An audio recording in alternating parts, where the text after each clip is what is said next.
Hey everybody, my name is Justin. I'm a songwriter, I'm a producer.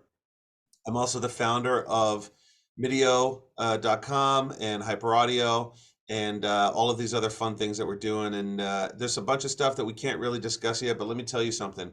We are about to rocket ship to the moon, and I can't wait for all of you guys to be a part of it. And I'm really grateful that you're all here. And we're going to start discussing this. One of the things that I do want to bring up here really quick, you guys are going to get emails in your inbox. Um, we are starting to put together an incredible, mind-blowing, like career-changing update to our main platform, and we'd love to talk to you guys if you have any interest in coming in and just like beta testing or getting into like ideation groups with us. Just talking about some of the stuff that we're planning to do. See the things that you feel you would want in not only a professional platform but in a opportunity to meet other like-minded kindred creative spirits, and we would love to have that conversation. So please look out for your inbox. Chelsea will be reaching out to you, or whoever, and we'd love to have you guys be in and be participating with us. It would be incredible. So let's jump in. We're going to spend about 60 minutes here with not only our in-house music counsel, but a pretty incredible attorney to songwriters, producers, composers, bands, music publishing companies, libraries, record labels, and his name is Matt Gorman. And Matt really has an exceptional beard happening today. I noticed better than normal. I'm working on it. I'm working on um, it. and so we wanted to bring this into a conversation here with Matt around some real we're going to start basic sort of 101, and we're going to dig a little bit deeper into contracts, music publishing, licensing, kind of everything that you need to know. So I would highly suggest. I see Adriel, I think that's how you pronounce his name, is got a pen and paper there. Smart man. I see Wallow has a pen and paper. Smart. Guys, grab your pens and papers and get to writing this stuff down, because I'm telling you right now, you're about to get a lot of information. I think that your thoughts or your opinions around music licensing, music publishing, publishing deals, record deals is about to change, and hopefully for the better. So, in terms of your understanding. I want to, without further ado, I want to introduce our friend, actually our attorney, and an incredible attorney, Matthew Gorman. So, Matt, maybe a little bit of a hello, how do you do, and an intro, and tell us a bit about yourself. Wow, what an intro, Justin. Thanks so much. Um, hey guys, really happy to be here. Thanks to my friends at MDIIO for having me. This is going to be a lot of fun, I think. So as Justin said, I'm a music lawyer. I've been a lawyer for about 10 years or so. I grew up playing music, so I grew up playing classical piano and did my conservatory grades and all that stuff up to grade 9, and then I got into drums and guitar. And I started playing in bands when I was 13, 14 years old. So music has just always been a part of my life. And when I ultimately decided to go to law school, I figured it was only going to be a matter of time before I got into music law. And so that's what I've been doing full time now for a little while. I pride myself on working with largely talent. 95% plus of the clients I have, 90% plus, 95% plus of my clients are talent. So I'm talking about songwriters and producers and performers, content creators, influencers, authors, etc. And so I love songwriters, I love producers, I love musicians, I love what you guys do, I love what you guys give to the world. I love, anyone that creates anything is a friend of mine. So happy to be here. Thanks so much. Feel free to ask some questions. Justin's going to moderate. I'm actually going to put in the chat right now my email address. It's mgorman@coxandpalmer.com. Also putting my Instagram handle at Ocean Town Music. Ocean Town Music was the law firm that I started when I first got into music law, and I still run Ocean Town Music, but largely provides management services and live event promotion and that sort of stuff. So feel free to look me up on Instagram. It's like 95% content, 5% cute kid stuff. So I feel like it's a pretty good bang for your buck if you follow me on Instagram. I love to, share updates around copyright law, nerdy, copyright infringement cases, and on, new information on copyright basics around NFTs and all kinds of stuff. So feel free to follow me. And like I say, check in anytime. Feel free to DM me on Instagram, email me anytime. Yeah, I think that's about it from me, Justin. Happy to be here. Awesome. Well, we're happy to have you here. And it's so crazy. This is why I love, by the way, you guys, my mom is not like logged in here, but I went to journalism school. So this is about the most journalism school muscles I get to flex in these conversations. So I always appreciate it. And, a lot of times I find I kind of want to write ideas down, but I also then, you talked and I have 20 things I'd like to talk about just in what you said. So I'm just going to jump in straight from the top. As you guys know, please put your questions in, just type your questions into the chat. We will do our best to hit those. And my sense is that this hour is going to go really, really fast. We are also recording this, so hopefully we'll be putting this up online for you guys to consume later on. So anyway. And Justin, Yes. do you mind if I jump in for 1 sec? Of course. What I'd love people to do, I know not everyone's going to do it, but I've done this before and it's kind of cool. In the chat, if you could put a number in, 10 meaning I know everything about music publishing and I could even be a music publisher because I know that much, and 1 meaning I know absolutely nothing about music publishing and you need to start with the absolute bare bone basics. Put in 1 to 10. Oh, great. Oh, I like that. Okay. I like that. We're going to have 57 of these. So if anyone wants to find my email address or Instagram, they're going to have to scroll up for like a minute, but this is great. I think it 3.141960, that's a good one. Okay. Great. Hopefully that's helpful, Justin. Sorry to interrupt. No, it's great. It's great. And we do have some people here. I even see my friend Michelle. I might ask Michelle to pop in to answer some questions too, as we're doing this. So so Michelle, if you will do. Hi everybody. Hi Justin. Hi. Hi Matt. Thank you. Hey Michelle. So let's jump in and kind of get moving. And it really does feel like it's all over the board here. So I think what we have we can take advantage of kind of just speaking generally and having Matt here to answer questions. By the way, I don't even consider myself a 10, and I've been a publisher for 20 plus years. I think there's always new ways to learn things, and so I'm hoping to learn some stuff here today too. Lendo, I appreciate this at 6.5. Very, very specific number. But let's jump in. So let's start with the super duper basic. Okay. Yeah. Super duper basic is, what is the difference between a record deal and a publishing deal? Let's start there, and then we'll unpeel the onion from there. Yeah. Okay. Really good question, and good place to start, I think. So when you're signing with a record deal, you're signing with a record company or a record label whose job is to exploit and make money from sound recordings or masters. And sound recordings and masters are their own separate copyright. Conversely, when we're talking about a publishing agreement, or what a publisher does, is they're in the business of exploiting and making money from songs, musical works, which is a separate copyright. And so I think that sort of leads to the general high level basic copyright point, whereas we can't really understand anything about music publishing or publishing agreements without understanding the fundamental basics about those 2 major copyrights. There is a copyright in a song or a musical work or a composition, all means the same thing. That's the melody, the lyrics, the chord progression, etc.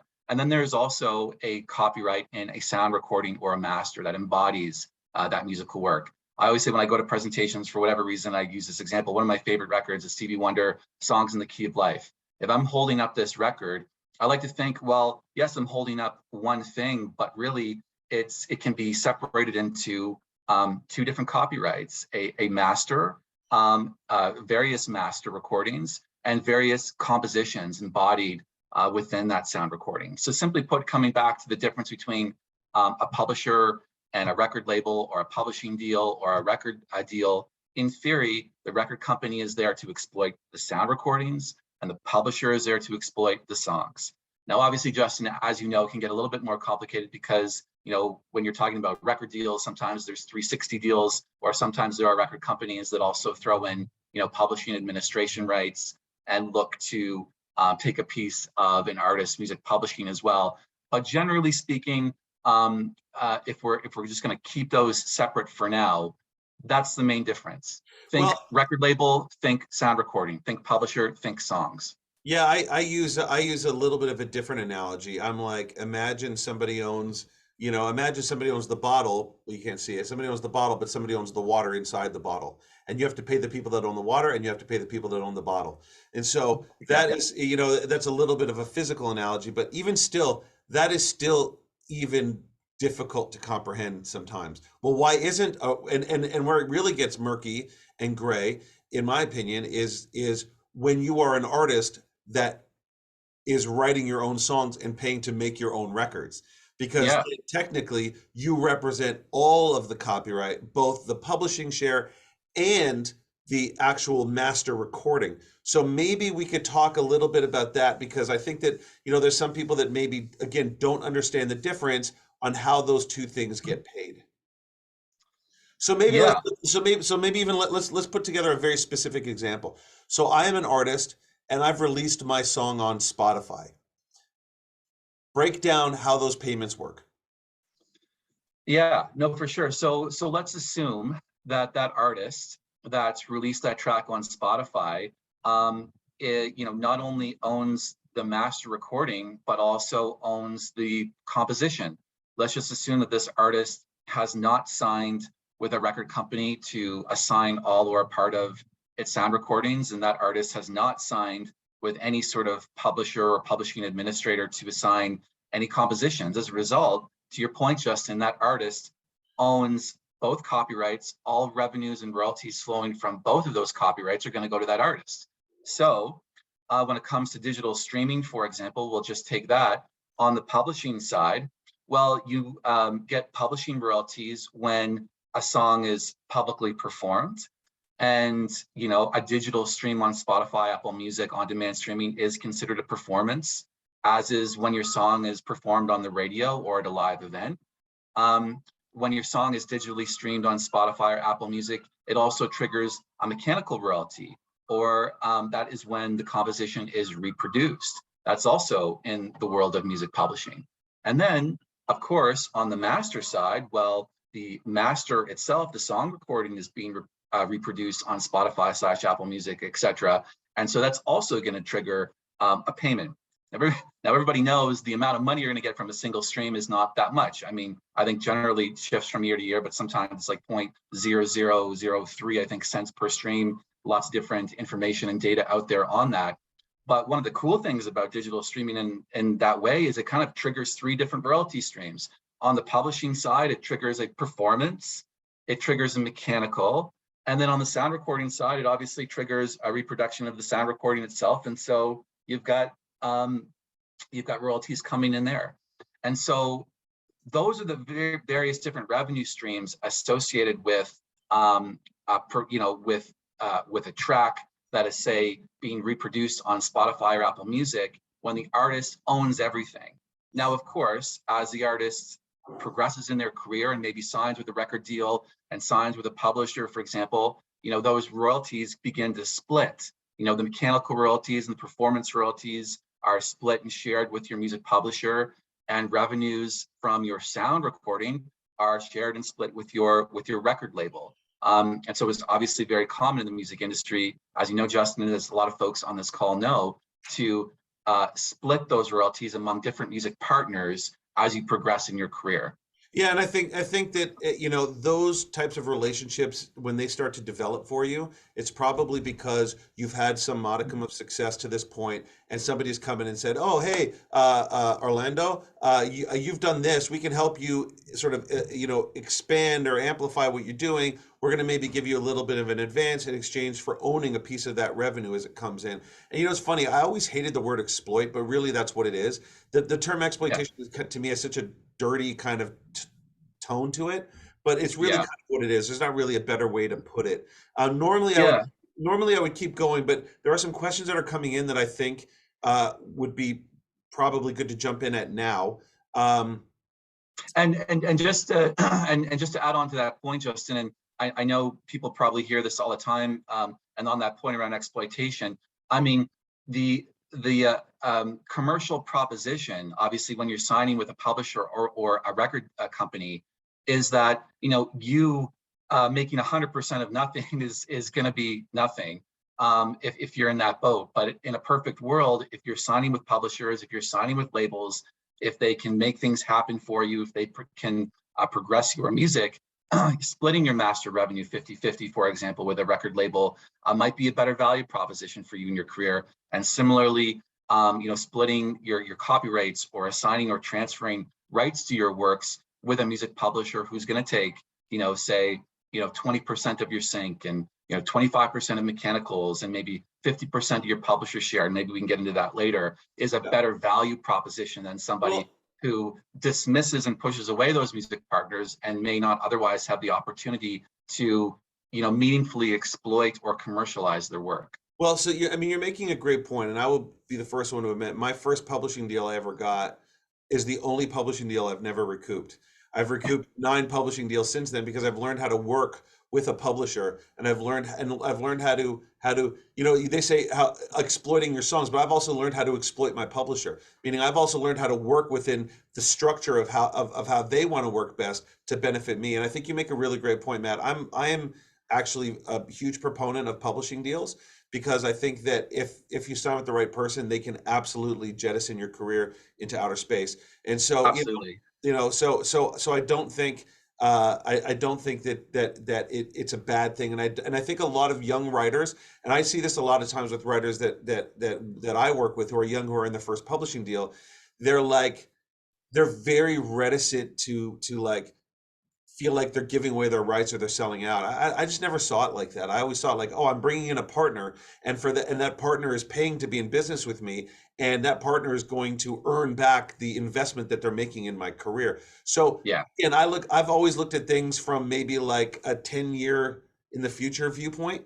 And I think that's a really important, maybe I'll write a blog about it next week. Oh, sorry. You go ahead, Justin. We can you're good. talk about a million different things at once right now. So you go.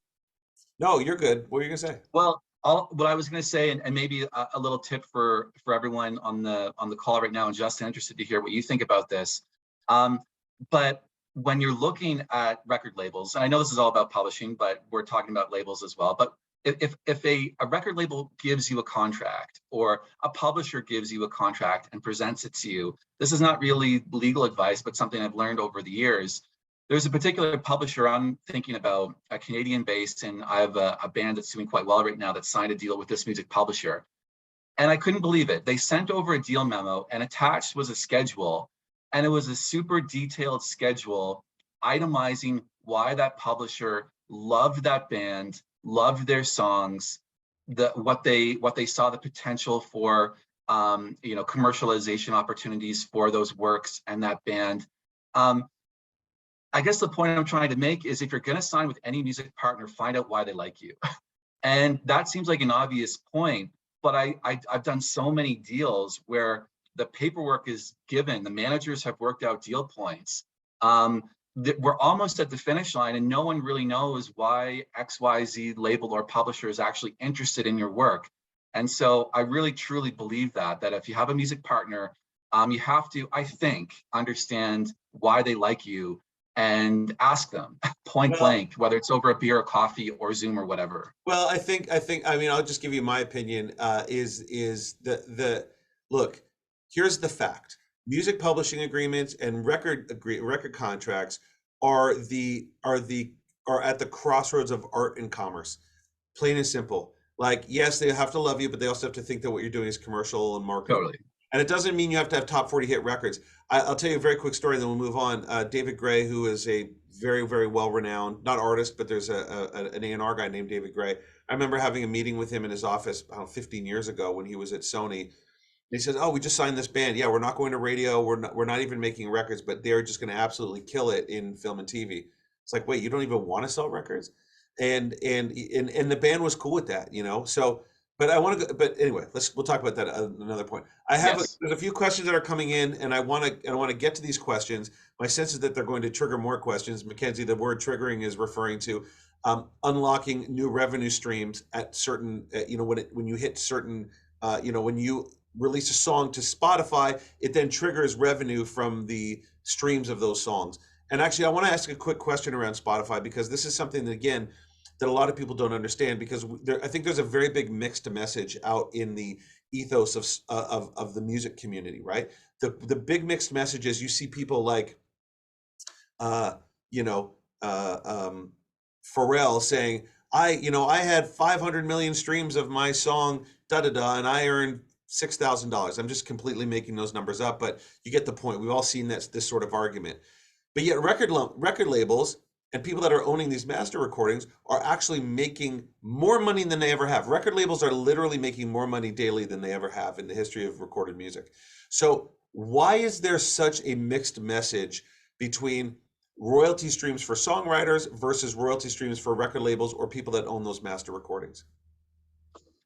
Well, it's a good question. I mean, the first thing that comes to mind when I hear that, Justin, is unfortunately for songwriters, and there's lots of, again, information on this, but if you're looking at, one stream on an on-demand streaming service, and you're looking at, $1 digital dollar, the bulk of that digital dollar is going to the master recording owners as opposed to the composers and songwriters. I believe typically it's 25 or 30% of the digital dollars going to the streaming service, with, I think, the remaining sort of 50% or so, or 60% going to the master holder, and then the balance going to the songwriters. And so the pie is already sort of divided unequally when it comes to songwriters and owners of master recordings. And so all I can really say to that point is, let's kind of keep fighting the good fight. Maybe we can focus on tariffs and copyright board proceedings, and try to get payments for songwriters up when it comes to digital streaming revenue. That's kind of the first thing that comes to mind on that point, Justin. Well, this is what's interesting about really the impetus for building MDIIO and hyper audio and some of these strategies that we have coming up, is that, I have friends of mine, I was kind of, I was doing incredibly well making music for film and TV. And I have friends of mine with Beyonce cuts that are delivering DoorDash to pay their rent. I'm thinking, like, this doesn't make sense, right? There's something that there's something missing here, and music is being consumed more than ever, but yet paid for less and less, at least to songwriters. So the whole, but the interesting thing about music for film and TV and syncs is almost always the recording is equally weighted to the publishing of a license, and meaning that if there is $1 that's being spent to license a song, that 50 cents of that is going to the record label, or whoever owns the master, and 50 cents is going to the people that own the publishing. This is actually the first time where there is actual parity between the publisher and the owner of the recording. So this is why it's so important to start working, more deeply into film and TV. But I do want to get to questions. I don't want to get off track. No, but that's a really good point, Justin, because, and before we move on, just on that point in particular around various royalties, and so folks are on the same page when we're talking about digital streaming services, and we're talking about public performance and mechanical royalty associated with a digital stream, and then also we're talking about revenue associated with the reproduction of the sound recording. That's in the context of digital streaming. Of course, there are other ways in which you can make money from music, and as Justin alluded to, and some of the, one of the great things MDIIO is doing as a company is focusing on sync licensing. And with sync licensing, it is putting your music in film and television. And typically, no matter what, when a fee comes in from a sync license, 50% of that is going to go to the master owner, and 50% of that is going to go to the owner of the composition. Oftentimes you see these agreements, and you see, things like most favored nations, MFN, which means that whatever the owner of one side gets, i.e. maybe the composition or the master recording owner, the other side gets the same amount. And so when it comes to earning money from music, I think what we've seen over the last few years is more and more people are consuming film and television, And I've seen more and more synchronization licensing opportunities out there, and they can pay significantly. And, something that should always be on everyone's radar. And I was going to say, not only just pay significantly, even if the front end is minimal, the performance royalties could be exceptional. You know, I've seen people, you know, licensing their music for nothing, just in anticipation of back end royalties and making thousands and thousands and thousands of dollars on a Kardashians placement. So, anyway, again, we digress.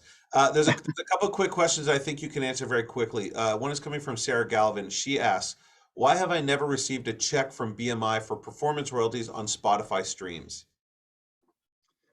Well, you should. I mean, it depends, I guess, how many streams there are. In theory, when a song, a composition is publicly performed through a digital streaming service, it triggers a performance royalty, which then should flow to your performing rights organization, whether that's ASCAP or BMI if you're in the United States, or SOCAN, for example, if you're in Canada. So long as you're properly registered, you know, might be a matter of maybe going to check your online profile with SOCAN, ASCAP, BMI, whoever you're with, just to make sure that everything is appropriately registered. And if you need to, hound those folks, call them up, see what's going on. But in theory, it is considered a public performance, and royalties should flow. Now, it's not to say it's an absolutely perfect system, and Justin, you can probably speak to this better than myself. But sometimes what folks do, and an added benefit or value of publishing administrators, is that publishing administrators actually go out and ensure that you're collecting on the royalties and the revenues that are floating out there that may not have been adequately captured yet, whether those are performances in Canada or the US or abroad. So it's a tricky question without understanding fully your situation, but all I can say is, in theory, that is a performance. It should trigger performance royalties. They should flow to your performing rights organizations, and it should appear in your quarterly check. If you're not seeing that, well, maybe something's going on. Yeah, I would say the first thing is just go to your BMI profile and make sure that those songs are registered correctly. I agree. Yeah. And I will say this, and I do want to move on. The PROs are in the business of making sure that their songwriters get paid. They want you guys to make money. They're not trying to make sure that you don't get paid. So to your point, Matt, I think that you can, you know, feel free to reach out to local PRO reps, people that are in your area. There are people that are there to interact with their community, small, large, doesn't matter. Not everybody has to be Drake. Like, they're looking to also interact and support small songwriters as well. Yeah. The question from Lorene Anderson: exploitation equals commercialization? Yes, correct. Sarah, Yes. Another question from Sarah says recouped. So the term recouped means, let's say you are in a publishing deal or an admin deal, and they've given you an advance of $10. I'm just making this number up. They've given you an advance of $10, and your split with that publisher is 50-50, meaning for every dollar that comes in, they keep 50 cents and you keep 50 cents. Now, let's say you earn $10. So you've taken an advance of $10, your split is 50-50, and you've earned $10. Okay, the publisher will then take their share off the top, meaning they're going to take their $55 of the $10 off the top. That goes into their pocket. They're going to take that rest of that $5 and they're going to apply it to your account. What that means is you are still unrecouped $5 because the publisher is taking their share off of the top of every dollar that comes in. So ostensibly, you need to earn $20 to pay back that $10. That is basically how publishing deal works. So when you recoup, you are eventually paying back the advance that you've taken through royalties and earnings. That's basically the best way to explain it. Is there a better way to explain recoupment? No, I love that, Justin. And the only thing I have to offer there is, in addition to what Justin just said, is on that point, when you're negotiating these publishing deals, and this maybe gets into the, I guess, gamesmanship a little bit, is paid, and they're not very sexy provisions, but they're hugely important, is pay attention to your accounting provisions and pay attention to other provisions that may deal with additional advances that all maybe relate back to this notion of recoupment. So for example, if you're getting to $100,000 advance from a publisher, you want to make sure that you're getting your quarterly accounting statements or semi-annual accounting statements from the publisher to track how recouped you are. After a year, are you unrecouped by 90,000 or 50,000, or are you virtually almost recouped and about to make money? You're only going to know that if you get your accounting statement. Some of the majors have pretty good portals where, if you end up signing with a major and you have access to these portals, pretty good. Other ones are not so good at accounting, and you have to actually hound them. And I have some clients that are in deals that haven't received an accounting statement for like 2 years. And I'm not kidding. It's a bit crazy. So that's the first point, accounting. Second point is additional advances. Justin, to your point, aside from just the upfront money you might receive upon signing, in publishing deals, sometimes you see an allocation for travel budget. Maybe it's 10 grand or 20 grand payable at the publisher's discretion in the event a writer wants to pursue writing opportunities abroad or something like that. And any and all other costs and expenses or monies that are advanced from the publisher to you are all considered advances, not just that upfront money, but everything else. So just be mindful of that and just track your money. Just, if you can get a clause in the agreement where, where the publisher has to actually get your written approval prior to spending X amount on a single transaction or incur a cumulative amount of X over a 1 month period. Some publishers will push back, but maybe go for it. Track that and make sure, because ideally in a perfect world, you're recouping as quickly as possible, and you're knowing, you know exactly where that publisher is incurring expenses on your behalf. Well, and I would think too that ultimately a deal like that is not a point like that in your agreement is not going to be a deal breaker because they want to sign you. That's absolutely, not, yeah. If they walk away, it's because they were not interested in. To go back to your point earlier, Matt, because they didn't love you. They loved you. Totally.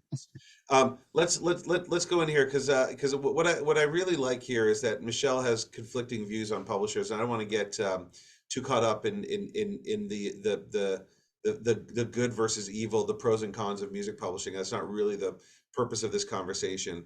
I just think, again, it's how you work and interface with your publisher. I think we did make a point that, I happen to know Michelle is incredibly industrious and very, very self-motivated and does a lot of work in film and TV. I know she has programs on it, and probably a lot of you guys have participated. But again, I've always liked good publishing deals. They've always been beneficial to my career. And again, someone asked me to put on a seminar on how to work properly with a publisher. I might do that. Jet is asking a question.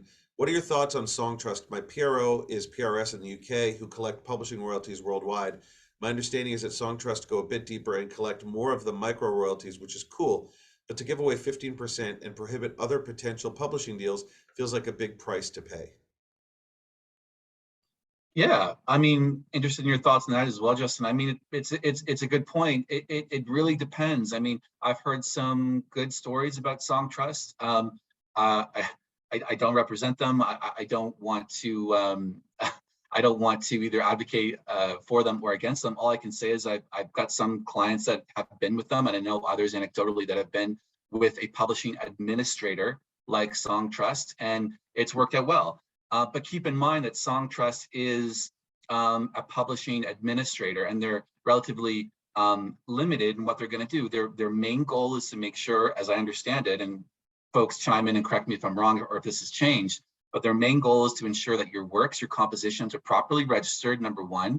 And number two, that if there's money that's out there, whether it's in other jurisdictions or other money that hasn't been collected yet, that it gets collected. And as a result of their, for their services and consideration for those administration services, yeah, you're paying them a fee. And that's how all publishing administrators work.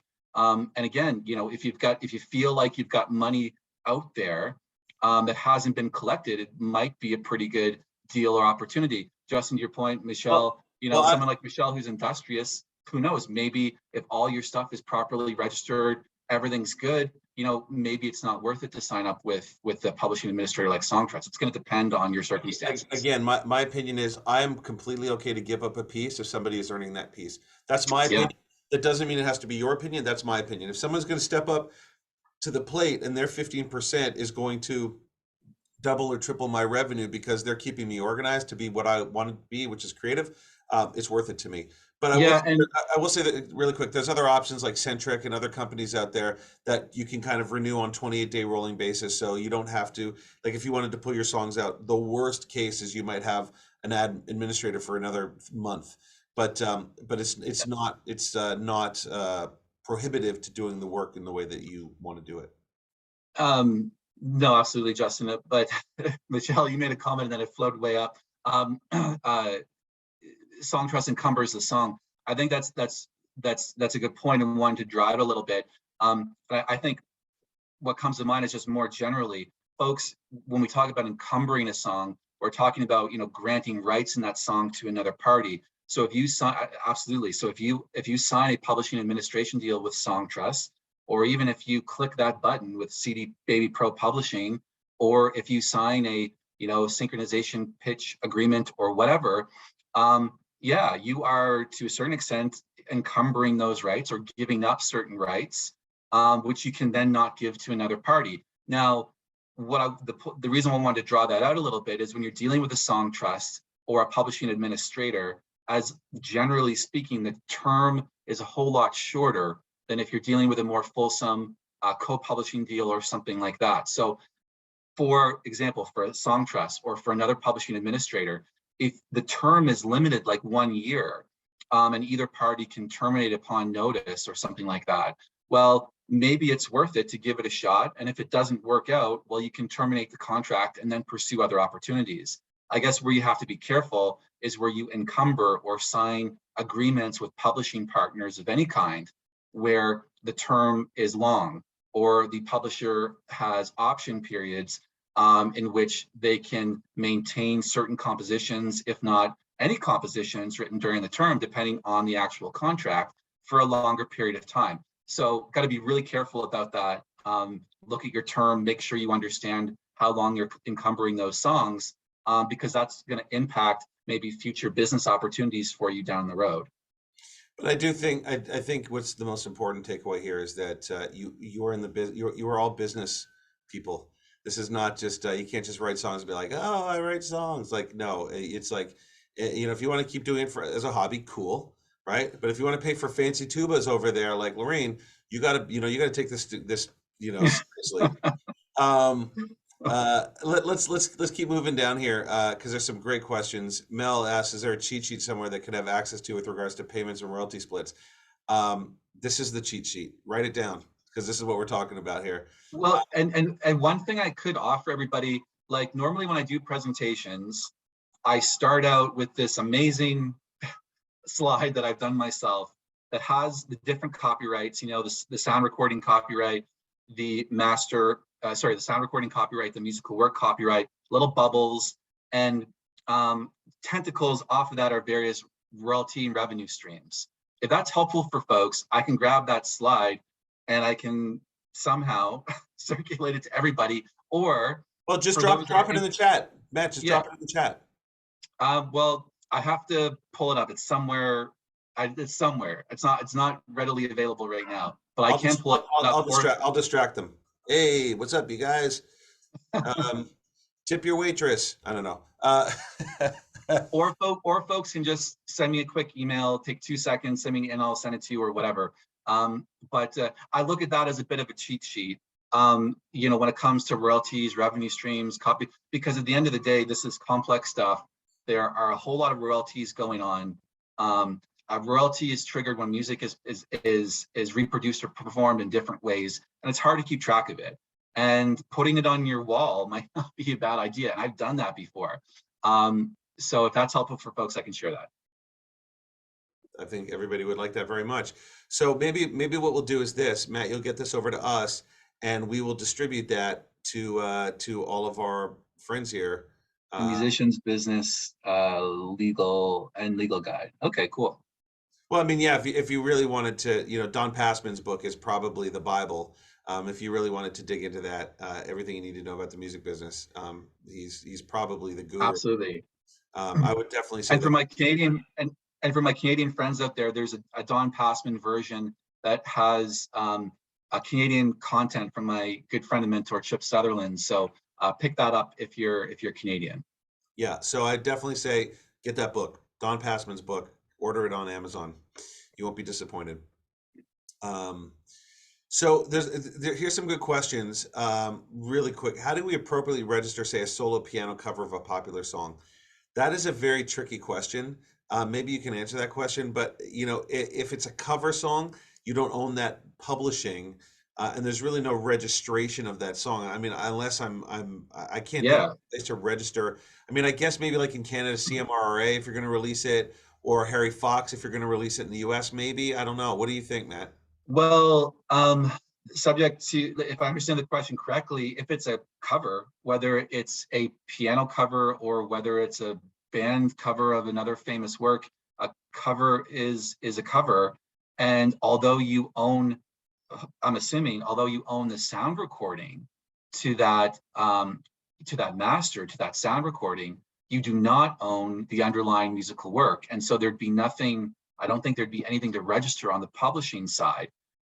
Instead, you would release that cover out into the world, get a mechanical license for doing it, which is automatic through the DSPs. That's the beauty of doing that. You might make lots of money off of the sound recording of that cover, but the owner of the underlying musical work will continue to earn royalties for doing nothing. For writing the badass, awesome song that made you want to cover it. That's what they did. But there'd be nothing to really register there. I mean, I like the example I always give that probably everyone has heard is, oh my God, Bob Dylan, Jimi Hendrix, All Along the Watchtower. All on Watchtower. Bob Dylan, wrote and recorded All Along the Watchtower, obviously legendary, amazing track. And Jimi Hendrix, not that long after, recorded a pretty decent cover version of All Along the Watchtower. Whenever you hear Jimi Hendrix's version of All Along the Watchtower, that's going to generate master recordings that are going to go to Jimi Hendrix estate because they own the sound recordings for that recording. However, any publishing revenue that's generated from Jimi Hendrix's version is going to Bob Dylan. No matter who covers All Along the Watchtower, those publishing revenues are going to Bob Dylan. That's such a old timey reference, Matt. Jeez, you're like I know. I know. Old. I will say this. I worked with an artist named Madeline Bailey. Look her up. She became very early on in the covers kind of universe. She became very, very well known and notoriety for doing covers. In fact, her cover of the song "Titanium" by Sia was a hit in France before Sia's version of Titanium was a hit in France. She did the cover of it. And she's gone and done she's made an incredible amount. She doesn't even care about the publishing side. So covers are actually a very, very lucrative side hustle. And Justin, and you raised this point earlier on synchronization fees. That's certainly one main way that if you record cover versions, that's how you can make money. Like but the cover versions of popular songs, the masters don't get paid the same. That's the only time where there's not parity between the masters and publishing. There's no like very, very like if you were going to do a cover of All Along the Watchtower, and there was $100,000 fee, the fee might be split 90,000, 10,000 because it's a new master that doesn't embody the original work. So that there's a little bit of a difference there, but that's another conversation. There's some more. These questions keep coming in fast and furious, which I love it. So let's try and I'm just asking you, Matt. Not that I'm not riveted to every answer, but if we can try to bridge these answers, that'd be amazing. The question. There are two kinds of performances that come to mind that currently don't get paid in the States anyway. They do in Canada. I read your question, Jennifer. You do get paid in Canada for theatrical. Anyway, I wonder if this could change in the future. How do we as a group make that happen? This is a big question. One, when our music, yeah, go ahead. Oh, sorry. Are we talking about theater? Or are we talking about neighboring rights? Well, we're gonna get into the specifics of the question. That was all set up. When our music is used in movies that are screened in movie theaters, we only get the upfront sync fees. Do you think we will ever get back in on this? In Europe, for example, they do. Also in Canada, you do. There's a formula for ticket sales that go towards royalties earned per seat sold. So that's a quick answer. Yeah, it might take some legislation changes for that sort of thing. But sorry, where I thought I was going was on the neighboring rights piece, where of course neighboring rights are not United States is one of few countries in the world that does not pay out neighboring rights royalties, but in Canada they do. Obviously, there's Sound Exchange, which pays out for the public performance, the digital public performance So of just sound stop for a recordings. moment. Stop. So write this down, you guys. Write this down. All of Matt's going to give you like 8 different royalty streams that you need to be aware of that you can collect, right? So you talked about neighboring rights. You talked about Sound Exchange, right? You talk about performance royalties. You talk about mechanical royalties. You talk about sync royalties, right? And maybe we should do the next MDIIO on just literally talking about royalties, like not even talking about how to set yourself up, but just like what does each royalty stream, because you can make money if you are SAG and you're singing on a TV show. There's a royalty there for you. So there's a lot of different ways. There's probably 20 different meaningful revenue royalty streams available to creators out there that if you are not tied into those, you are limiting yourself. And yes, neighboring rights, of course, is a huge one. Yeah, no, I agree, Justin. We could do a whole session on royalties alone. I mean, for the purposes of this, maybe we want to simplify, maybe we just stick with publishing. I'm more than happy to kind of go in any direction. No, Yeah, we're gonna stick with publishing. Do you guys want us to do a MDIIO just strictly around royalties?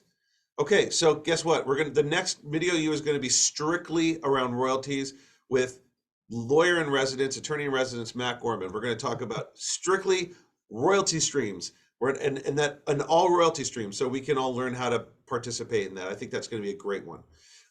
yeah. Because then the next half of the question was, I recently had 5 songs used on a live broadcast for our local TV KTLA news station. There was no front-end sync fee, but I figured that there would be a back-end royalty through my PRO. I learned, however, that because the show is a live broadcast, that there is no mechanism to pay us for this to pay this on the back end. And due to that, they use tons of music, indie, and lots of major label without paying. How do we change this? Again, to go back to what Matt was saying, legislation, but also there is something that is called incidental usage, which is like a little bit of a workaround with how to not pay a royalty. But also what a lot of PROs have done, and maybe Matt, you could speak to this. I know that maybe you're not like a PRO expert per se, but what a lot of PROs have done is they do collect fees from broadcasters, blanket general fees that then do get worked into and formulated into your payment. So even though you're not getting paid necessarily specifically for that song, there are a lot of catch-all fees that maybe you might get paid. Yeah, caught up in there. yeah. There are various sort of royalty pools that exist with these PROs.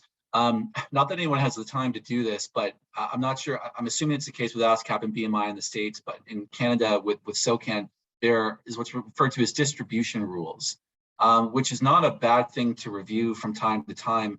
And I have to reference it and refer to it all the time because sometimes a client calls me and says, hey, this happened. Song was publicly performed, didn't see royalties. What's the PRO's policy on this, and how do royalties on this performance get collected and whatever. I'm assuming there's a whole lot of similarities between SOCAN and Canada, which is where I'm based. I should have noted that at the front end.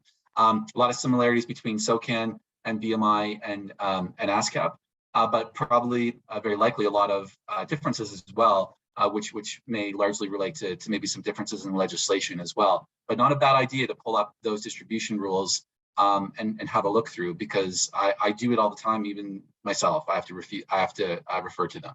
So now here's the thing, you guys. I'm going to put this out here. We're almost at an hour, which is crazy because this has absolutely flown by. Thumbs up, thumbs down. Should we continue? Because there's a lot more questions that are coming that I'd love to get to. Yeah. Okay. Okay, good. If you guys feel like you're tired or you're burnt out, you can jump off. But I got to be honest, I'm not seeing anybody leaving, which is amazing, Matt, because this is incredible. That's great. If it was just me, we'd probably have an empty room by now. All right, let's knock off a couple of really easy, quick, fast ones. Okay. Is it just me, or do publishing advances happen less often these days? No, I don't think they happen less often. I think that they're usually commensurate with your revenue. I would say this: the back in the day, someone might say, "Oh, Mark, you're an incredible songwriter. I know you haven't earned any money yet, but we really believe in you, and we're going to give you $100,000." Having never earned even close to $100,000, right? Those types of deals probably don't exist anymore. The deals that do exist is, hey, Mark, oh, we see that based on your pipeline revenue, you're going to earn $100,000. So we're going to give you a $100,000 advance ahead of the $100,000 that you're going to earn because maybe you want to have access to this money sooner rather than later. And I will tell you this, if you are an activated songwriter and you are generating revenue and people are talking about you, publishers will find you. Yeah. That you don't have to go searching it out. Believe me, I promise you that. But so to answer your question, I think that publishers are less risky than they used to be, but they will pay advances if they feel like it merits an advance.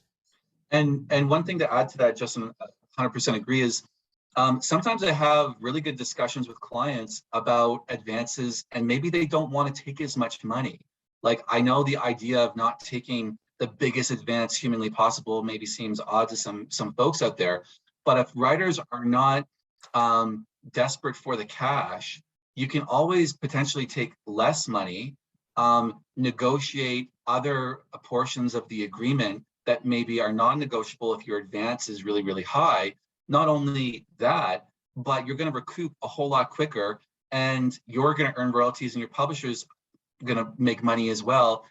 I don't know. I sometimes, I think there's got to be a balance. I think if too much money goes out the door to the writer and they're never going to recoup, well, sometimes writers have to think, well, that's the only money I'm ever going to see.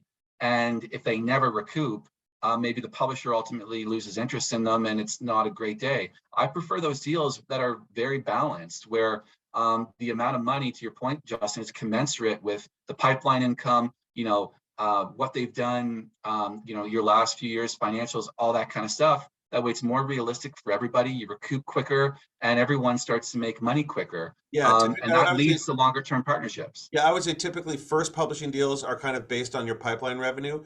The second, third, fourth publishing deals that you get are typically based on your last 3 years of earnings. They say, well, you've earned this in the last 3 years, meaning you'll probably earn this in the next 3 years. And so you get, that's just basically a future, a deal based on futures. Let's go through these questions quick because these questions keep coming and they're burning up. It's crazy. It's amazing.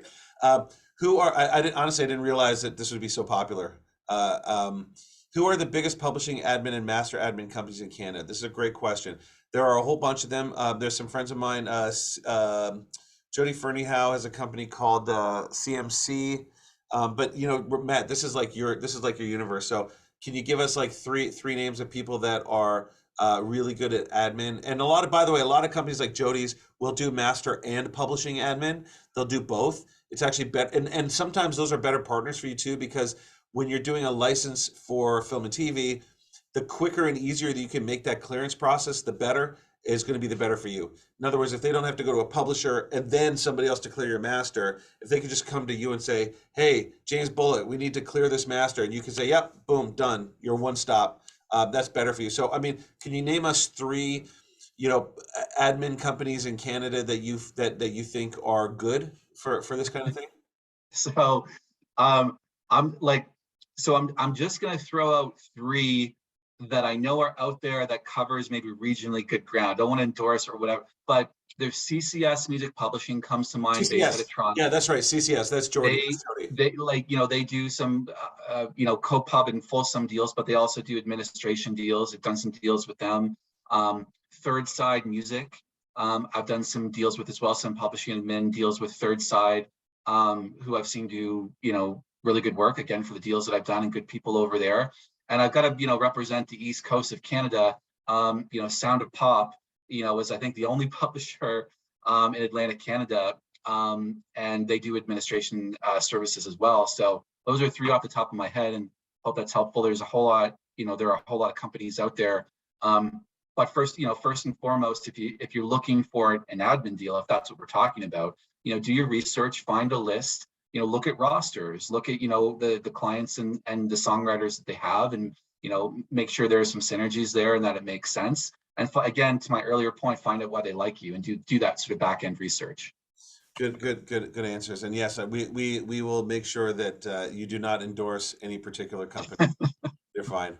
Martin has a quick question here. Again, I just want to limit these questions to quick answers if we can, because there's so many and they just keep coming. How do we go about negotiating particular terms of a contract that we want to alter or remove? Matt, you mentioned things like defining net receipts on Instagram. Yeah, defining net receipts. But to the question, how do you negotiate?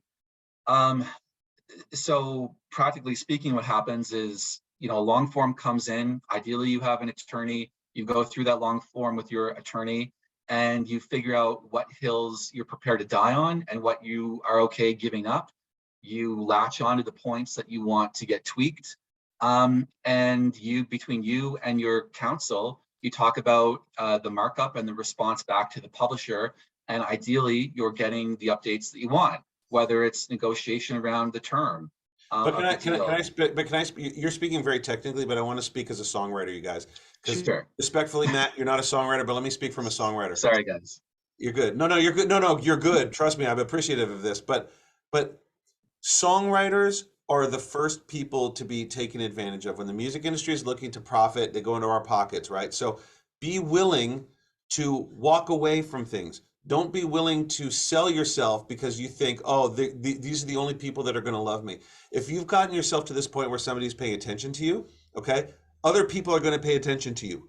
Okay, don't worry about that. And if they don't, you're going to do this on your own because you've already done the work to create some notoriety for yourself. So what I would say is, don't be afraid to walk away from a deal if it doesn't feel right. If there's something about it that doesn't feel right to you, don't be afraid to walk away from it. That's okay to do. Don't be afraid to push back on a term in your agreement that just doesn't feel right. That's okay. Again, if the deal doesn't happen because that's the thing that's the deal breaker for you, well, then that would not have been a good partner for you. So don't get too caught up in worrying about those things. Sorry, I just had to jump in from an emotional standpoint. I love that point. I love that Dial point. it back. I'll pull it back. No, I love it. The passion. You just, that's why you do what you do, and you're good at what you do. And not only from a music, but a business perspective, you're passionate about songwriting.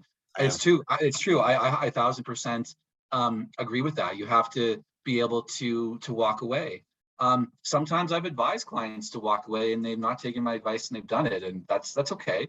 I mean, my role is to advise clients and to give them, the best advice possible. But the actual commercial decision of whether you sign or not is up to the writer, or the performing artist in the case of a record deal or what have you. But yeah, but yeah, going back to my earlier point about how do you negotiate, it's really, well, we shouldn't say it's as simple as that, but from a process perspective, it is as simple as that. The hard thing though is figuring out, okay, well, what points really, really matter to you? Do you really want a short term? Or is it really about the delivery requirement? Like how many songs do you actually have to give during how long a period of time? And is that feasible for you? And does that work for you? Or is it about the money? We talked earlier about, maybe it doesn't have to be, but maybe it is. Maybe for you, it is about the money and you want to knock it out of the park and you want to squeeze the publisher and you want to, so I want to say swing for the hills. Is that a thing? Is that the right? Yeah. Swing for, you want to go for it. That's swing okay. For the fences. That's what it says. Swing for the fences. There you go. But a million different things to negotiate in some of these deals, and the most important thing is retaining counsel and having those discussions and going through the deal point by point. Do you know any good attorneys that you think could handle publishing deals? I mean, maybe if you do you could put their email addresses in the chat. I want to just one thing that I'm seeing happen here, which I really love. I love seeing you guys putting up your social handles. I love seeing you guys talking about collaborating with each other. It's amazing. This is not even about MDIIO, but in MDIIO, you can go and create a project looking for collaborators. And actually, this is one of the key core fundamental things that we're doing in the next version of MDIIO, which is why we want to talk to you guys, is we want to create the ability, and I'm just picking names. I see Martin and I see Jacqueline. Am I getting that right? Close? Sort of ish. Well, okay. But the whole point is we want to create a platform where we say, hey, you guys need to know each other, connect. Right, so we want to. This is a big part of what it is that we're trying to do as we're moving into the next iteration of MDIIO. So we want to show you what we're talking about. We really, really want you to hear you guys and see what you are see what you think. Let's keep moving down here. I see a lot of emails. I see a lot of da. This is great. Jen, how's Colorado? I think probably pretty good. So I'm just going down here for some more. Justin, can I make one quick point while you find another question? Yeah, of course. While you find we didn't really get to this, but when we're talking about making money from music, and royalties and focusing on all that, obviously critical, important. Collection associations, register, do all that stuff. But don't forget, if you're a songwriter and you're writing with other people, or you're going to a song camp, or you're a producer like Justin, and you are actually not only producing a song, but wearing your songwriter hat as a producer, get split sheets at a minimum. At a minimum, you need split sheets to confirm the composition split, because Hypnosis is not going to pay 20x for your catalog in 20 years if there are disputes about who owns what. For God's sakes, just do an email confirmation with the writers about the splits. That's better than nothing. Or you could put the MP3 on MDIIO and add all your collaborators and their splits, and all of that becomes metadata that's embedded in the audio file. Or you could do that. Let's make life easier. Yes, absolutely. Okay. There's a point I wanted to throw out there that we didn't touch on yet. That's kind of one of those obvious points, but you gotta, so many writers don't do this, and it's astonishing to me, and especially some writers at an incredibly high level, and that comes back to bite them sometimes. And those are the worst kind of stupid disputes or songwriter disputes, where you could have settled it 5 years ago with a split sheet. You now have folks really fighting about splits because the song's making money. Well, that is a great point, and I will tell you something that has nothing to do with splits, and it has nothing to do with the quality of a song, and it has nothing to do with the level of professionalism. I will tell you, this is going to be really like spacey and like new age and zen, and I apologize in advance if it sounds like this, but in my experience, anytime that there is negative energy attached to a song that you're writing with collaborators, that will not work. I'm telling you, it is I've done this for too long. Bad vibes on records, no matter how good the records are, there's an energy that's attached to them, and there's just always a problem. Collaborators that are difficult, it always becomes a problem. So keep the vibes high, keep the collaborations on like the highest vibrations possible. Sorry, I know that sounds like super, but anyway, it's keep the energy positive. I promise you, it's the way to go. Sarah says she loves Matt. Matt, I love you, Sarah. Good, thank you. Aileen, who works with our team, is on this call here, and she says, any platform is a dating platform if you try hard enough. I mean, it's kind of true. So Summer Rona asked a question. I'm going to answer this question. Can you suggest any non-exclusive licensing companies that will really push songs to TV and film? Is it good to have a licensing company and pub company help you and find placements, or is it best to be all in one? So first of all, MDIIO and Hyper Audio are free to use. That is exactly what we do. So, Summer, if you're here because somehow you found out about us. That's exactly what we do. We are a non-exclusive company that helps represent your music to get your music placed in film and TV. And most companies will take 50% to represent you. We take 20% and only of whatever we place. So it's completely free to use. There's no cost. You can upload as much music as you want. And that includes all of the metadata and analytics and automation and everything. So, so yes, the answer is yes, us. That's what we do. Hello. And I can attest to the fact that most other sync rep companies do take 50%. And so, Justin, the fact that you guys are only taking 20 is, from my objective perspective, very good and reasonable. Well, they're taking 50% in exclusive representation. We're taking 20% in non-exclusive. So you can work with anybody, but we feel pretty good about where we're going and what we're building. And to answer, and the other part of your question is, or is it better to just be all in one? So again, Michelle is here, and she is very, very self-driven and self-motivated, and she does a lot of this stuff on her own, and that's a lot of work. That is a lot of work to do. I would think if you're using MDIIO for free, you can also do that for yourself. There's nothing that stops you. And more importantly, even if your music's on MDIIO and you were to go get a license on your own, we don't take that. We only take whatever we transact on our platform. So you can go and make $1 million by making phone calls and sending emails on your own. That's amazing. We don't take any of that. We only take whatever we place, and we don't get any of your back-end royalties. So even if you were to play something for $100 and you go make $100,000 in performance royalties, that's all your money. That's not ours. We have nothing to do with that. Like, Justin, can I answer one question that I see? Which is a really good question. I think I've seen it pop up a few times here. And I don't, sorry, I was going to say I was going to answer it. I don't know if there's a clear-cut answer for it, but it's around the split sheet piece and agreeing to splits of a composition with others, doing it before versus after. And I've seen it done both ways. You know, I've seen some co-authors who say, if the two of us or the three of us are in the room, no matter what, this song is going to be split equally, and that's that. I see other producers. I've had clients go meet with other producers that say, no matter what happens, I'm taking 50% pub, no matter what. Well, okay. I've done other deals where the parties say, and query whether this is a more reasonable way to do it, that the parties are going to, in good faith, immediately following the session, have a discussion as to who materially contributed to the composition. If someone did, well, you know, their respective share will be allocated accordingly. If not, then maybe they get nothing. There's no easy way to answer that because it really depends on relationships as well. Sometimes who you are, all that kind of stuff. But so long as it's top of mind, and so long as you get it done, that's what's important. Just be professional. I totally agree. It's not weird. Yeah. It is not a weird thing. I would also say this, in my experience, in the universe of songwriting splits, right? Going in and fighting for, well, it should be a 40-40-20 split. Okay, bad energy. You know, it's just going to be 33-33-33. Cool, right? Like let's, in all of the songs where I've written more or I've written less, they've probably all balanced out. So let's not make this a big issue. I'm a believer if there's three people in the room, then we split the song three-way. Even if you did one word, it doesn't matter to me. That's my personal opinion. Some people are different. You know, I know a lot of people that make beats are like, no, I get 50%. If there's 5 other writers on the song, they're splitting the other 50%. That's their problem. But also, I would say that there's a very significant amount of copyright. What's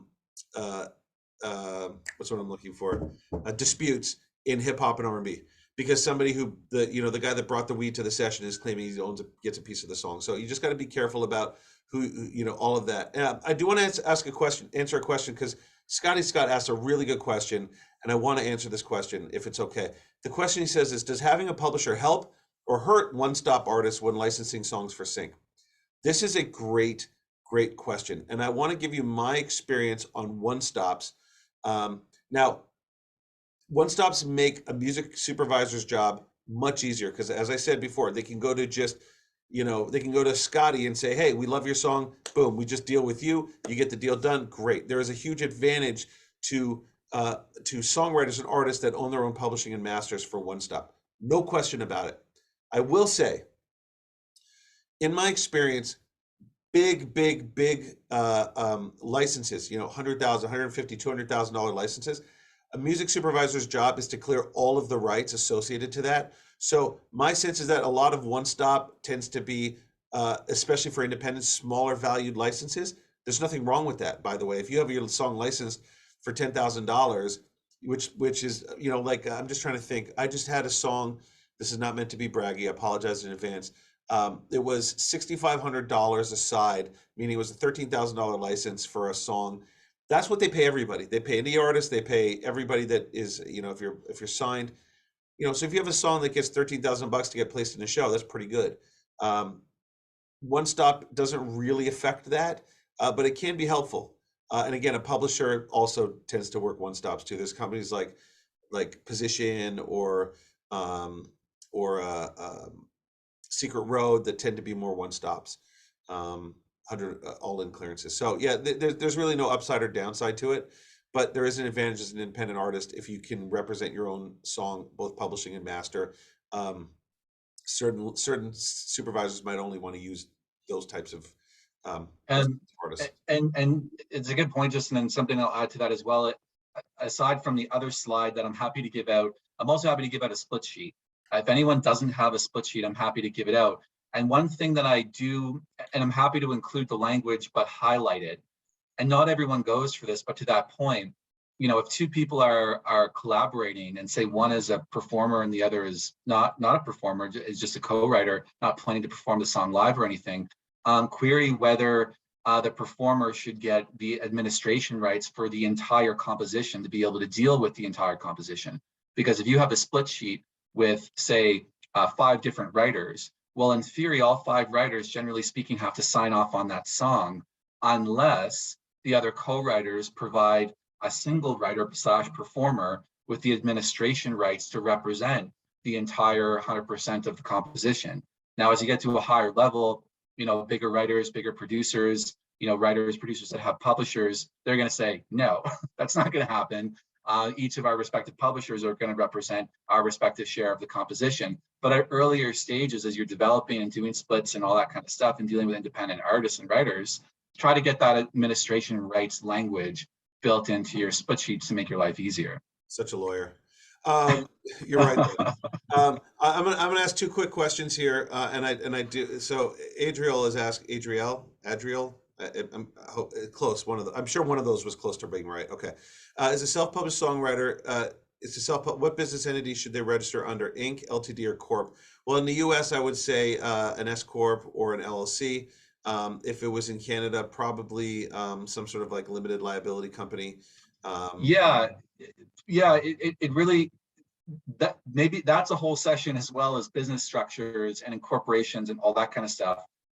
You can register a quote publishing entity that is not necessarily its own distinct corporate entity, but oftentimes you see that though, from it's beneficial from a tax perspective to have, in the States an LLC or whatever, and limited liability company either in the States or Canada, as the publisher share would flow to that company, potentially some tax advantages. I would say you'd have to be earning at least $30,000 a year in order to make that meaningful. Worthwhile. I totally agree. A lot of people, like, I actually just got a DM an hour before this session from some guy that was just like, I started an LLC, should I do that? And I said, well, why did you do that? And he said, well, tax benefits. And I said, well, are you making any money? He said, well, no. I'm like, well, I don't know what it is in the United States. Maybe it depends on the state and jurisdiction, but in Canada, you're looking at, $1,000 to $1,500 plus HST to like register a company, plus annual renewal fees, all that kind of stuff. It has to make sense from a tax perspective for you to do that. And Justin, to your point, yeah, like the publisher share revenue really needs to be, I think, significant for that to make sense from a tax perspective. Yeah. And the next question is also same question for a self-funded artist who's who want to start their own record label. I mean, look, I don't think it's bad to have good business in place. No, I don't think that's ever bad to set yourself up properly in terms of business wise. But it's if you're going to if you're going to take an investment in, like maybe you have family and friends that want to say, oh, I believe in you and I want to support you. Yeah, sure, maybe you do something like that. But if you're just sort of like bootstrapping, maybe not. But again, it's not bad to have your business in check. And again, you're right. Maybe that should be a MDIIO event is get your business. Yeah. And I see one comment around the accountant. Absolutely. This should be done in partnership with your entertainment accountant, who is oftentimes when I'm dealing with clients, an essential part of the team. Yeah. I agreed. But and I hope that you, and Adriel, I really hope that you get that big. I'm sending my good vibe energies over to you to have that. There was one more sort of question that was sort of connected to this around SOCAN. Yes, you should register your publishing company with SOCAN. So you can have Adriel Music Publishing. You should register that with SOCAN. So you are a songwriter registered and your publishing company is registered with SOCAN. So yes, you should definitely do that. 100%. I love seeing the collaboration. I don't know who Juice Boy is, but I love seeing that the collaboration is in there and eager moving into meeting people in the community is awesome. But yes, go onto MDIIO, upload your song, add your collaborators, split sheets. But Justin, you guys don't let us to add the splits if that person is not registered, which makes it difficult. I think you're referring to on MDIIO. No, you can. You just invite that writer and add their email address. It's actually not hard, and we have some MDIIO A to Z's that we can show you how to do that. So Jenny asked a question. Oh, this is so thoughtful. If we write a song and at a MDIIO song camp, by the way, if you guys have not come to our MDIIO X song camps, you need to come to them. If we write and publish a song from a MDIIO song camp and Justin help, do we put Justin on the splits? No. I saw this question and kind of laughed a little bit. No. It's a great question. It is a great question and it's very thoughtful, but no. But can I tell you something really funny? about 15 years ago, I had this kind of thought. I was like, what if I just added Max Martin to every song that I wrote? Now he didn't write it, but if I just put him on as a writer, you know, would it work? Maybe, I don't know. But no, please don't add me to your splits. It's my goal to see you guys write amazing songs. Justin, this has nothing to do with me, but one essential question I think you want to answer. Someone asked the question, what's the difference between MIDIO and hyper audio? I think you probably want to jump on that. Sure, yeah. That's a great question. And we'll get to that because I want to wrap this up in like 10 minutes, you guys. I'm just going through some. So let me explain to you the difference between MIDIO and hyper audio. MIDIO is the songwriter platform. Hyper audio is the music supervisor platform. What we've done is we've built a link between the songwriters and the music supervisors. So when you upload your music onto MIDIO, it gets analyzed. 200 plus metadata points get added in there automatically, and all of that gets used when music supervisors are searching through the library, because it's very important for us to protect the rights of songwriters. We want to make sure that not everybody can just go in and listen to anything they want. So you have to be allowed to opt in to have your music be discovered. That's the first thing. So if you've been in your MIDIO profile, you see there's a little button that says publish to hyper audio. If that is clicked, the song becomes available for discovery. If it's not, the song is not available for discovery. So so really simply, the MIDIO is the supply side, is for songwriters. Hyper audio is for music supervisors. That's where they go search, right? It's really, really simple. Hyper audio is like Etsy for us songwriters. Think about it that way. So that's kind of the big differentiator too. And we're doing some really cool stuff, actually.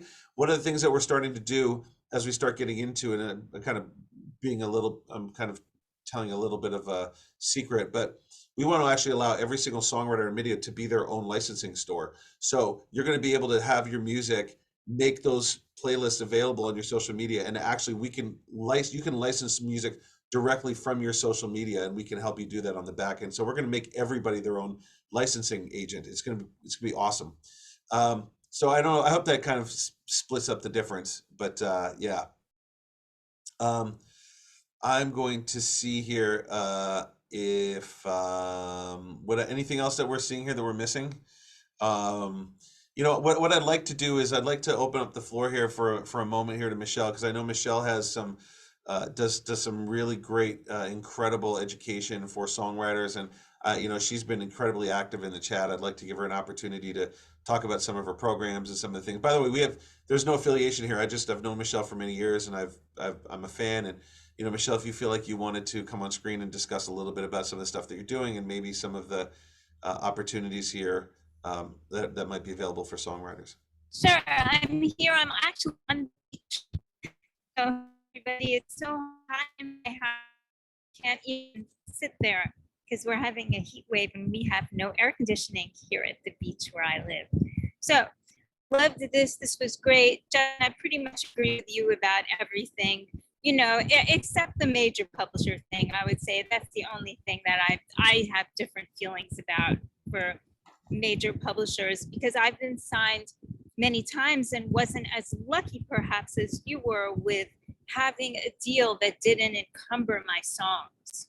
So, you know, they kept encumbering my songs. Because like you're saying, I'm so proactive like you are, Justin, that I kept getting syncs and I kept getting opportunities and they would ruin them. They'd want too much money. They'd take too much time. One of them, I had a $40,000 promo on NBC, and the attorney at the major publisher took so long to get back to NBC. They had to use something else because it was a TV promo for a TV show. You know, it had a time, it had to air.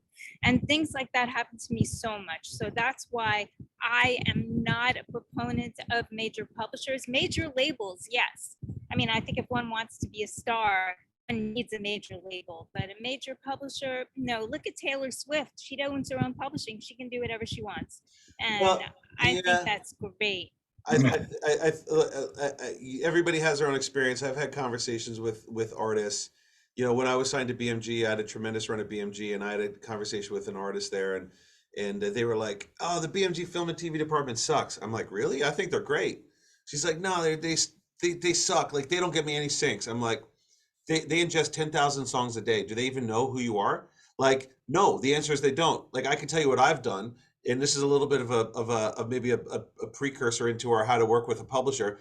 I would go in and, like, even if I got the smallest little sync, like, it didn't matter if I got $1,000 sync, it didn't matter. I would send cookies to the office. Or if I got a bigger sync, I would take everybody out for dinner. Or if I got like a home run, like, trust me, they all got great Christmas gifts that year. And it's like, and so what I wanted to make sure is that they knew that when I emailed a song in, that they would actually listen to it.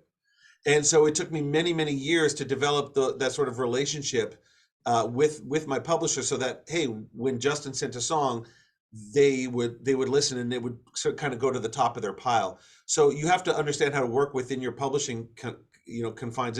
But you do make a good point, Michelle, is that sync can happen very fast, and if you're not responsive or reactive quick enough, they will move on. They will find something else that's maybe almost as good, right? If they just know that there's no hassle there. So yeah, if you're taking too long, or if you're asking for too much money, yeah, they could move on. It's a very fickle kind of industry in that way. So you have to sort of understand how to balance between, standing up for yourself, but also being cool to work with, and all of that stuff. Yeah, and I mean, the first thing when I pitch songs, the first thing the music supervisors say to me is, there aren't any major publishers involved, are there? It's like the first thing. They don't want to deal with major publishers. They, like, right now, I've been sending out my songs that I did in the 80s and the 90s. Every one of them wants me to eliminate the songs with my co-writers who had major publishing deals. None of them even wanted to see them on the list. So I only know from my own experience, and you've had a better experience with it than I have, which I really think is fantastic. Well, I think there's a lot of ways. I think there's a lot of ways for everybody to work. Again, music supervisors used to paying, $100,000 for a license. It's part of their job is to be irritated by major publishers and have to deal with the BS that comes along with clearing multiple rights and fractional rights owners. Sometimes, yeah, if it's a major song, like with my hit songs, sure. So I've had many hit songs, and with my hit songs, one of my co-writers, well, a couple of them are signed to major publishers. And so that's a given that they have to negotiate with the major publisher. But when they want a hit song, they already know that. But when they want songs from all of us, most of us who are here, and they want independent songs from independent artists, so they want one-stops. They want to do it quickly, and they don't have to deal with the major labels. That's the beauty of it. The major publishers, I mean, and the major labels, actually, because we own our masters. So that's all I'm saying is, of course, they have to negotiate if it's something specific and a major hit song. Of course, they know that. But I will tell you that I have some hit songs that are encumbered because they have Warner Chappell co-writer, and Warner Chappell makes it so hard to sync even those hit songs that the music supervisors end up passing on those too, even though they really wanted them. They'll go maybe to somewhere else. Frustrated. There's definitely this is a good debate we can have another time. I appreciate you. Thank you. I mean, I don't know if there's a yeah, but thank you about my course. I appreciate that, Justin. That's so nice of you, because I always talk about MDIIO during my course. It is definitely a platform that I discuss and tell people about. I don't use it because I'm so busy. I don't have time to upload the songs. But if I did have time, I would use it because I think it's really cool and a great platform. We've made it pretty easy. So we've made it pretty easy. It's going to be even easier to use. So yeah, the bulk upload I asked you about recently at Sync Summit, and that's what I'm personally so excited about. How to bulk upload the tracks, the sound recordings, not just the info, but the sound recordings. That would be cool. But I thank you. And my course, if anyone wants to take it, is called From Song to Sync, and people can just email me, and that's so nice of you, Justin. Well, thank you. Thanks, Michelle. Please go back and enjoy the beach. You're making all of us jealous. Hey, everybody, listen, I want to thank you again for spending the last 90 minutes with us. It's absolutely flown by. I feel like in a way we failed you because there is so much more to discuss here, and this topic can be exceptionally dense. And so it's and also it's a completely moving target. It changes all the time. So, but I do think that we covered quite a bit of ground. Even so, we did bounce around, but I hope that this felt like it was informative, that you guys have learned some things. I hope that you feel like if you came in at the beginning and thought you were a 2 in terms of your music publishing acumen, that maybe you're a 4 or a 5 now. Hopefully, if you were a 6, maybe you're an 8. It's been really helpful having you, Matt, come in and participate. And again, I really love this idea of some of these other even topics that we discussed, doing a whole one on just royalties, doing a whole one on just setting your business up the right way. Totally. There's a ton of great opportunities. Yeah, happy to do that. And we didn't get into a lot of like the specific terms of publishing agreements, but if anyone has any questions about publishing, agreements, negotiating the terms, etc., more than happy to answer that by email or another session or who knows what. But yeah, this was so much fun. If you wanted to just add your email address down there, it's been really great to have everybody here. Again, I want to say big thank yous to some of the people here behind the scenes who you have who you can see there. There's Kevin from our company. There's Ryan, I think, is probably still there. I'm not sure. There's certainly Chelsea. I know you guys. I've actually had this a lot where people are like, "Is Chelsea really real?" I'm like, "Yes, Chelsea is really real. That's a real person on the other side. She's going to say hello right now. Right now." Hello. No, there she is. I swear Chelsea I'm real. is a real person, I swear I'm real. and she got called out. It would have been funny if you were like, "Hello, my name is Chelsea." And also you can't see her, but there's Tatiana from our team, who is she is the one that you guys interface with when we're looking to do some artist promotion stuff. And if you guys want, again, I'm putting this out there. If you guys feel like, hey, you want some features, you want us to shout you out, you want us to, we want to be able to share who we work with on our social medias. So we do things like the hot list. We do things like artist features. Why shouldn't it be you? It should 100% be you, right? We want to make sure that you guys, we want to help. We want to help any way we can, because the more we help you, the more it helps us. The more it helps us is the more opportunities we get for you, helps us. So I'm going to put my email in here again, you guys.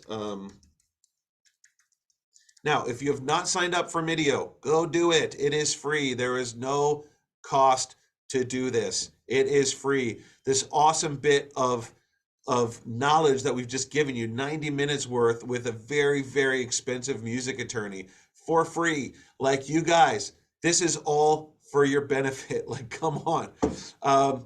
I'm grateful that everybody's here. Please make sure that you sign up for our MDIIO X event that's going to be next month, which is our global songwriting event where we bring in high caliber mentors to write songs alongside with you. I think next month, we're going to bring in some music supervisors. We're going to be working directly with music supervisors on real live briefs for their shows. So, we want you guys there. We want you guys a part of it. We want you to grow. We want you to inspire. We want to inspire you guys and hopefully get you, start getting you those awesome cuts. Also, I didn't shout him out because the guy that you really want to know in this call is Justin Carter. Justin Carter is our controller at MDIIO, and if you've ever had the benefit of receiving the "Woohoo, you got mail" email, that came from him. So if you haven't, let's make sure you start getting those "Woohoo, you got email, you got money" emails, because he's the guy that you'll be dealing with. So thank you so much, everybody. We are going to call it a day. We're losing some people. Let's put our cameras on for 1 second. I want to take a quick screenshot if we can. Everybody smile.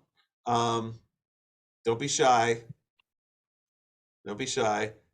Gerard. Hey, is that your co-writer? Are you guys co-writing? Yeah? Okay, cool. Yeah. Who else? Aileen. Let's see. Jesse. I see Jesse. Carrie K. I'm going to take a picture here in a minute, you guys. Not even 3 seconds. Ready? 3, 2, 1. Smile. Done. Love it.